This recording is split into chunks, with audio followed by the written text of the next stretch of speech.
Hello, I'm Jan Mulvey and you're watching the Redmen TV.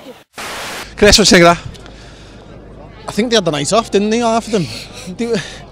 6 or 7 didn't turn up there, and you know the Skirtle thing had it had a massive effect on us because we were basically playing a back three that hadn't really played together with 2 wing backs that hadn't really played in those positions very often, and then Skirtle getting injured and Kolo Touré coming on, it was just dead disjointed. We didn't seem to know how to pass it out at defence, and consequently we just kept it in the defence quite a lot of the time and stuff. But I say they just had the night off. They were just piss poor all over the place. First half, Coutinho didn't get involved enough. I think second half, I think we looked to get Phil Coutinho involved a little bit more, and he looked to sort of play with Sterling. But you know, Sterling's too far away from goal. He's too far away from goal, and you know,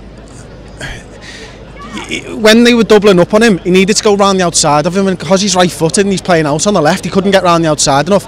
Similarly, Markovic wanted to cut inside all game and didn't want to go round the outside, and you want to see Markovic pick the ball up and go at his man. What he does is he picks the ball up, gets a yard away from his man and stops. Not M&M fans, are they? No.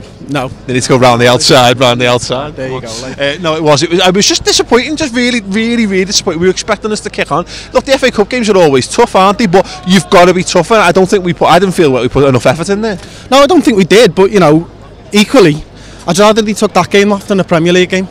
You know, I think each one of them had an eye on 8 days off. Yeah. But at least that never happened in the Premier League. Do you know what I mean? At least that never happened in the Premier League, because we can't afford to play like that in the league now. We're chasing top 4. We can just about afford to do that, because I think we'll still go to Blackburn, and hopefully we've still got the quality to beat them.